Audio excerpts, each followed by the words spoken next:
എന്റെ പൊന്നെ, ഞാൻ നോക്കി ഇരുന്നിരുന്ന് മടുത്തു. നിങ്ങൾ ആരെങ്കിലും എന്തേലും കഴിക്കാൻ വരുന്നുണ്ടോ? നിങ്ങൾ വന്നാലും വന്നില്ലേലും ഞാൻ കഴിക്കാൻ പോവാ. രാവിലെ തൊട്ട് വിശന്ന് ഇരിക്കുവാണ്. ഇതുവരെ ഒന്നും കഴിച്ചിട്ടില്ല. ഞാനെടുത്ത് കഴിക്കുവാ കേട്ടോ.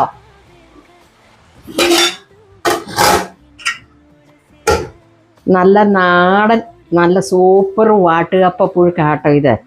വാട്ടി ഉണങ്ങിയ കപ്പപ്പുഴുക്കും അതുപോലെ തന്നെ നല്ല നാടൻ രീതിയിൽ കറി വെച്ച നല്ല അടിപൊളി ബീഫ് കറി.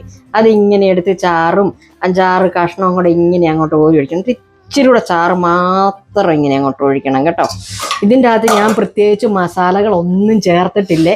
മല്ലിയും മുളകും പെരിഞ്ചീരകവും ഒരു ഇച്ചിരി കറുവപ്പട്ടയൊക്കെ കൂടെ ചൂടാക്കി വറുത്തരയ്ക്കും ഇത്. അതുപോലെ തന്നെ സബോളയല്ല കേട്ടോ ചേർത്തേക്കുന്ന, ചുമന്നുള്ളി, ഇഞ്ചി അരിഞ്ഞിട്ടത്, പച്ചമുളക് ചേർത്തിട്ടില്ല. അതുപോലെ തന്നെ വെളുത്തുള്ളി, കറിവേപ്പില, ഇത്രയും സാധനം മാത്രമേ ചേർത്തിട്ടുള്ളൂ കേട്ടോ. അപ്പം നമുക്കൊന്ന് കഴിച്ചു നോക്കാവേ. വായോ, അപ്പം നമുക്കൊന്ന് കഴിച്ചു നോക്കാം കേട്ടോ.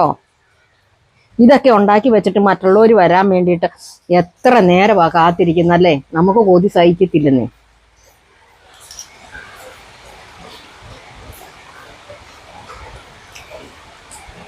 നല്ല സൂപ്പറാകട്ടോ. ഇന്ന് ഞായറാഴ്ച ആകുകയും ചെയ്ത്. നിങ്ങളൊക്കെ എന്നതാ കഴിച്ചത്? എല്ലാവരും എന്നാ കഴിച്ചതെന്നൊന്ന് കമൻറ്റ് ബോക്സിൽ വന്നൊന്ന് കമൻറ്റ് ചെയ്യാൻ മറക്കല്ലേ. ഇതുപോലെ എല്ലാവരും ഒന്ന് ഉണ്ടാക്കി കഴിക്കണം കേട്ടോ. അപ്പം നമുക്ക് വീണ്ടും കാണാം. Tata bye bye. ഓക്കെ.